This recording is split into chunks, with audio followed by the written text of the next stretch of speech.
एक गांव में राजू नाम का एक लड़का रहता था। वो अपने दोस्त शामू के साथ जा रहा होता है। तभी राजू को एक खूबसूरत और चमकीला कंबल रोड के किनारे पड़ा हुआ दिखता है। अरे राजू, वो देखो सड़क के किनारे क्या पड़ा है। देखने में तो कोई कंबल लगता है।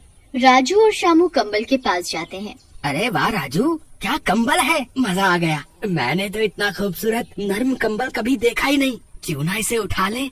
अरे ये क्या कह रहे हो शामू, भला इतना सुंदर कंबल कौन यहाँ छोड़ेगा। मुझे तो कोई गड़बड़ लगती है। तुम ये कंबल मत उठाओ यार। तुम भी कैसी बात करते हो राजू, हैं? लगता है जासूसी नॉवेल ज्यादा ही पढ़ने लगे हो आजकल, है? कुछ नहीं होगा मेरे भाई, कुछ नहीं होगा, देखो। ऐसा कहकर शामू राजू के मना करने के बावजूद वो कंबल उठा लेता है और अपने घर लेकर चला जाता है। ये राजू भी ना फालतू में ही शक करता है। इतना बढ़िया कंबल तो है ये, है? आज छत पर खुले आसमान में तारों की छांव में लेटूंगा इसके ऊपर फैल करके, मजा आ जाएगा। ऐसा कहकर शामू रात होते ही अपने घर की छत पर चला जाता है और अपनी खटिया में जाकर कंबल लेकर सो जाता है। आधी रात होते ही चारों तरफ से कुत्तों के भौंकने की आवाजें आने लगती हैं और शामू की खटिया भी जोर जोर से हिलने लगती है। खटिया के हिलने की वजह से शामू उठ जाता है। अरे मर गया रे, ये क्या हो रहा है?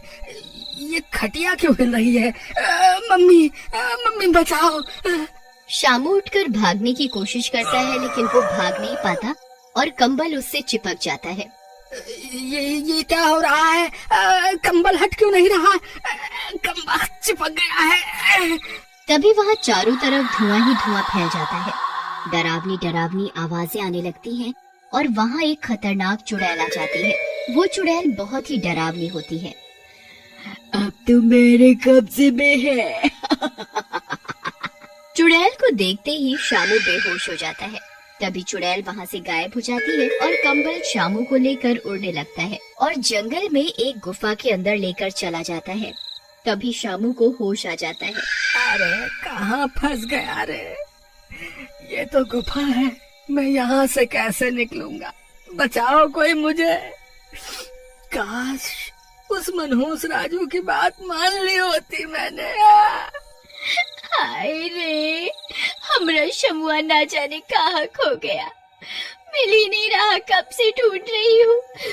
पता नहीं कौन उठा कर ले गया। ना जाने कहाँ चला गया हमरा लल्ला। कौन उठा ले गया हमरे लल्ला को। फूलवती को ऐसे रोते देख गांव वाले वहाँ इकट्ठा हो जाते हैं और राजू भी वहाँ आ जाता है। अरे कहाँ हो गया फूलवती बहन, है? कहाँ गला फाड़ फाड़ के रो रही हो? अरे यही कहीं घूम रहा होगा तुम्हारा लल्ला। वैसे भी उस नकारा को कौन उठाएगा, है? हाँ आंटी, आप थोड़ा सब्र रखो। शामू यहीं कहीं गया होगा, अभी लौट आएगा। फिर गांव वाले वहाँ से चले जाते हैं। उसी रात एक चूचू नाम के मनचले गांव वाले को वही कंबल रास्ते पर दिखता है। चूचू खुश हो जाता है। अरे वाह, क्या कंबल है, इसे उठा लेता हूँ। फिर अपनी राम प्यारी के साथ कंबल के भीतर पुच्चू पुच्चू खेलेंगे। ऐसा सोचकर चूचू वो कंबल उठा लेता है और उसे लेकर राम प्यारी के पास पहुँचता है और राम प्यारी से बोलता है।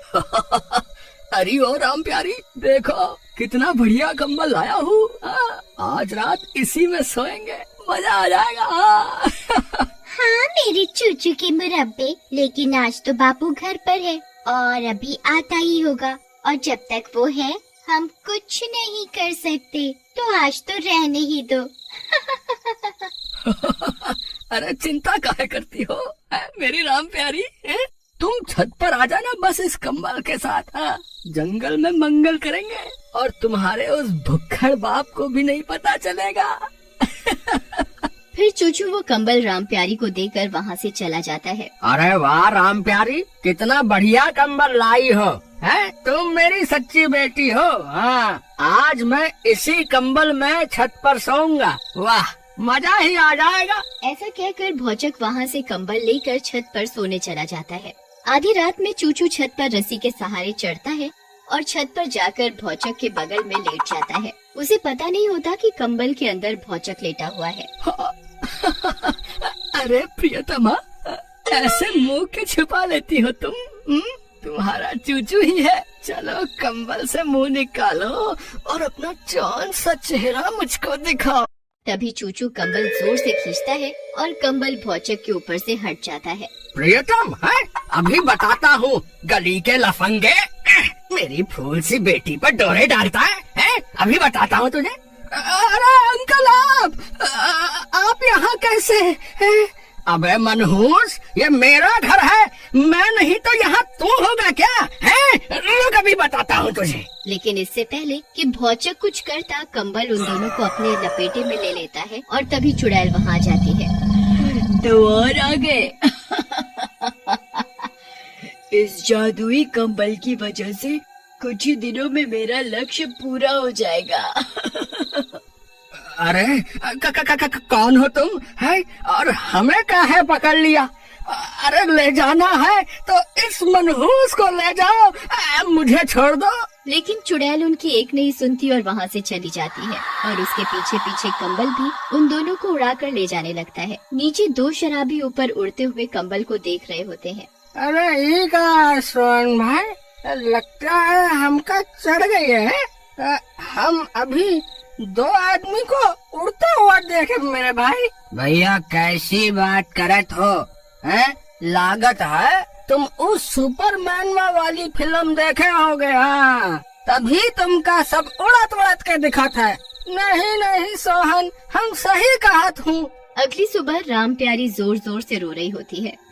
अरे हमारे पिताजी ना जाने कहाँ चले गए, छत पर ही तो सोए थे, ना जाने कौन नास मिटा उनको उठाकर ले गए। हाय मेरे बापू। तभी वहाँ खड़ा सोहन बोलता है, जो कि नशे में धुत होता है। ज्यादा बनो मत राम प्यारी है, हमें पता है तुम अपने बापू के खो जाने से दुखी नहीं हो, बल्कि वो मन चले चूचू के खो जाने से दुखी हो है, हमें सब बता रहा। सोहन की इस बात पर राम प्यारी को गुस्सा आता है और वो सोहन को पीटने लगती है। क्या कहा नास बेटे तूने?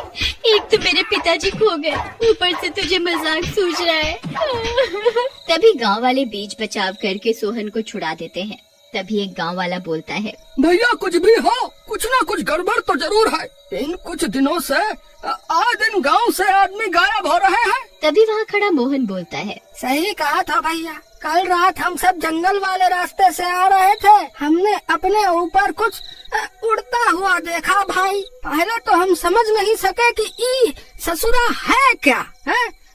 देखो भैया, हमको लागत है कि कुछ न कुछ गड़बड़ जरूर है। तभी वहाँ राजू आ जाता है। राजू के साथ एक साधु बाबा भी होते हैं। पुजारी को देख गांव वाले राजू से पूछते हैं, ये बहुत ही सिद्ध बाबा है और हमारी मदद के लिए आए हैं। हमारे गांव के ऊपर एक चुड़ैल का साया है और वो चुड़ैल अब लोगों की बलि दे रही है ताकि वो और शक्तिशाली हो सके। अब उससे ये बाबा ही हमको बचा सकते हैं। उसके बाद गांव वाले साधु बाबा के साथ जंगल की ओर जाते हैं।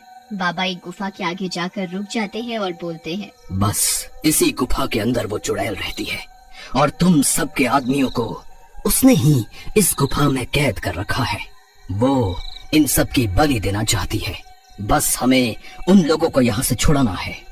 लेकिन बाबा, ये गुफा तो बंद है, हम अंदर कैसे जाएंगे? तुम उसकी चिंता ना करो, बस तुम सब लोग मशालें जला लो और जैसा हम कहें वैसा ही करना।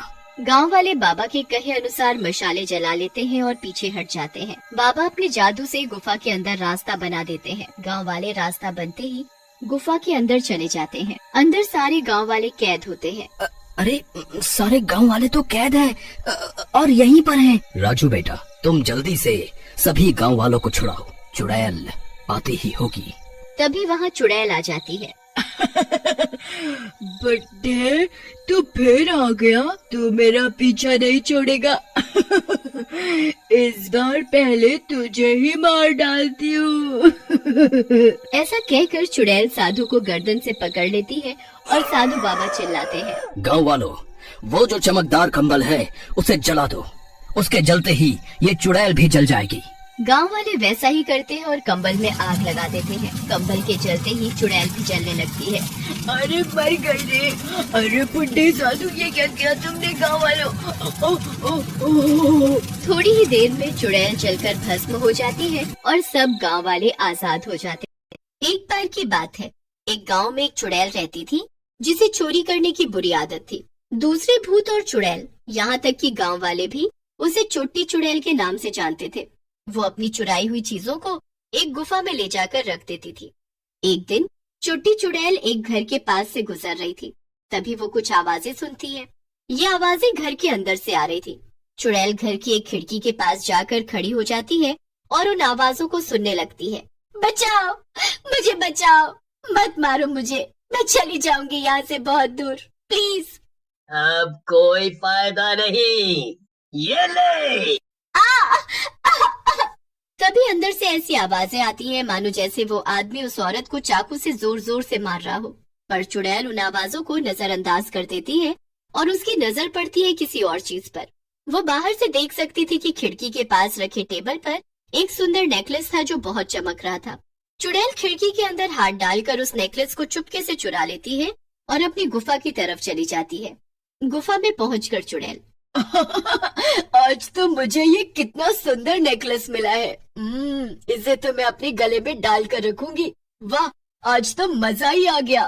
फिर क्या था, उधर चुड़ैल अपनी गुफा में ही खा पी कर सो जाती है और दूसरी तरफ गांव में हंगामा मच जाता है कि छोटी चुड़ैल ने किसी को मारकर उसके घर में चोरी कर ली। उसी घर के बाहर कुछ गांव वाले खड़े हुए थे। उस औरत की लाश को हॉस्पिटल ले जाया जा रहा था। इस औरत के पति ने कहा है जब ये सब हुआ तब वो बाहर था और घर से एक कीमती नेकलेस भी गायब है। चोरी? हमारे गांव में तो सिर्फ एक ही है जो चोरियां करती है, वो छोटी चुड़ैल। जरूर ये सब उसी का किया धरा है भैया। एक काम करते हैं, अभी सब गांव वालों को इकट्ठा करते हैं और इस छोटी चुड़ैल को गांव से मार मार के भगाने का कुछ प्लान बनाते हैं। अब इसको हम यहाँ और नहीं रहने देंगे। कल सुबह ही सब मिलकर उस चुड़ैल को ढूंढेंगे और वो जहाँ भी मिलेगी उसे वहाँ से मारते मारते गांव के बाहर निकाल देंगे। सही कहा, चलो चलो सभी गांव वालों को बुलाते हैं। आज तो उस छोटी चुड़ैल की खैर नहीं। फिर क्या था, वो सब लोग बाकी गांव वालों को ये सब बताने के लिए चल देते हैं। पर उनकी बात छुप छुप कर एक दूसरी चुड़ैल सुन रही थी जिसका नाम था मुनिया। मुनिया चुड़ैल छोटी चुड़ैल की इकलौती अच्छी दोस्त थी। हालांकि उसे भी छोटी चुड़ैल के चोरी करने की बुरी आदत पसंद नहीं थी, पर फिर भी उसे पता था कि छोटी चुड़ैल चोरी के लिए किसी गांव वाले का खून नहीं करेगी। अरे ये सब गांव वाले तो मेरी दोस्त को गांव से बाहर निकालना चाहते हैं, पर मुझे पता है कि मेरी दोस्त कोई छोटी मोटी चीज चुराने के लिए किसी का खून नहीं कर सकती। मुझे गांव वालों से पहले जाकर उसे ढूंढना होगा और असली सच का पता करना होगा। मुनिया चुड़ैल हर जगह अपनी दोस्त को ढूंढती है पर वो उसे कहीं नहीं मिलती और सुबह हो जाती है। तभी उसे याद आता है, अरे हाँ, अब याद आया। छोटी चुड़ैल हर बार चोरी करने के बाद एक ही जगह जाती है उस सामान को छुपाने के लिए, अपनी गुफा में। उफ, ये मुझे पहले क्यों नहीं याद आया। मैं भी ना। इतना कहकर मुनिया गुफा की ओर चल पड़ती है। मुनिया गुफा के अंदर जाती है और देखती है कि छोटी चुड़ैल आराम से घोड़े बेचकर सो रही थी। अरे छोटी, उठ जा, इस बार देख तूने क्या किया है, जल्दी उठ। पर छोटी चुड़ैल गहरी नींद में थी। मुनिया को गुस्सा आ जाता है और वो उसके ऊपर जादू से बहुत सारा ठंडा पानी डाल देती है, जिससे छोटी चुड़ैल चौंक कर उठ जाती है। अरे मुनिया की बच्ची, ये क्या कर रही है तू? क्या हुआ? मेरी सारी नींद खराब कर दी तूने। आए, क्या मीठे मीठे सपने थे। अरे सपने की बच्ची, तुझे पता भी है बाहर गांव में क्या हंगामा चल रहा है। लोग तुझे पागलों की तरह गांव से मार मार कर निकालने के लिए ढूंढ रहे हैं। जल्दी होश में आ जा, वरना तू हमेशा के लिए सो जाएगी, फिर देखती रहियो सपने। हैं? क्या? पर क्यों? पहले तो कभी उन्होंने मेरी चोरी करने पर इतना गुस्सा नहीं किया, तो आज क्या हो गया भला? अरे चोरी पर नहीं, बल्कि खून पर, खून पर। क्या? खून? किसका खून? और किसने किया? नहीं नहीं, मैंने ऐसा कुछ भी नहीं किया।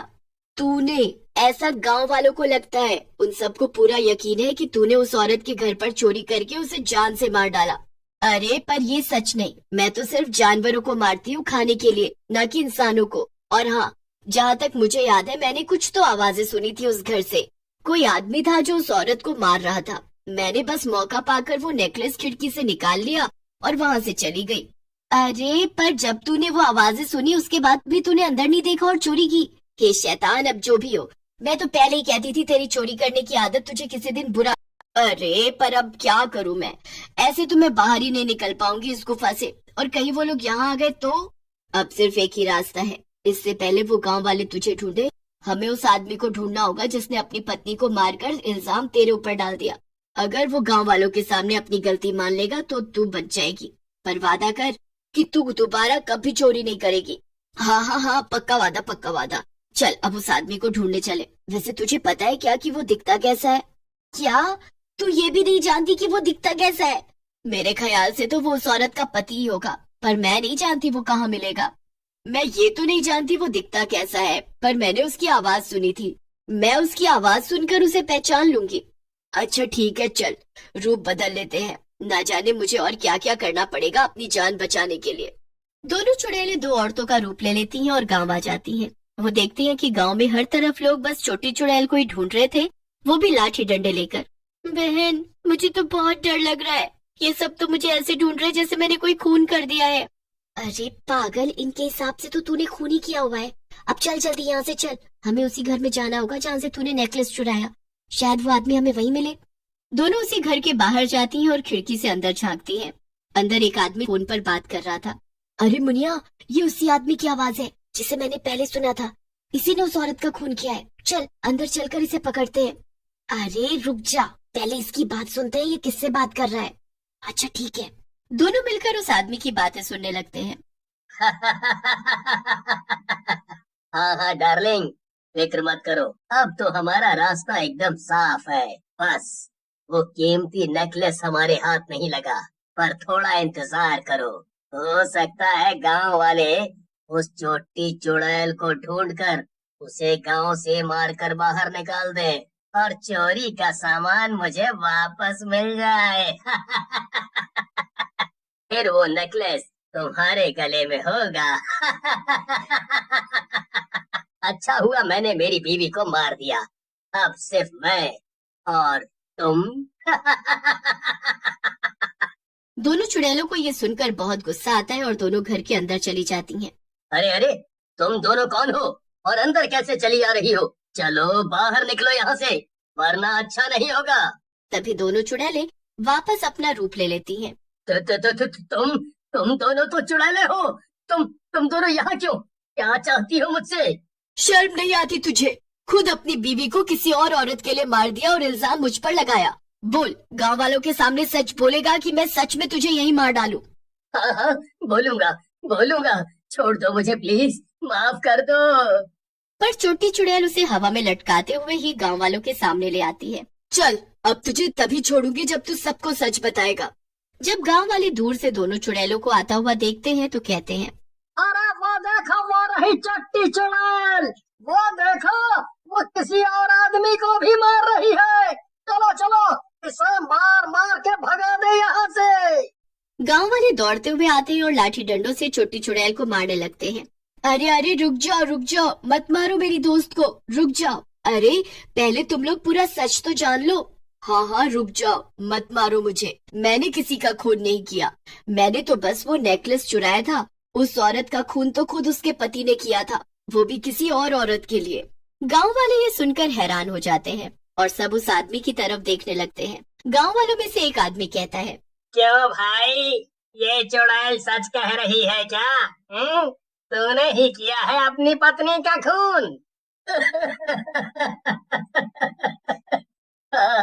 हाँ, ये चुड़ैल सच कह रही है, मैंने ही अपनी बीवी को मारा, माफ कर दो मुझे।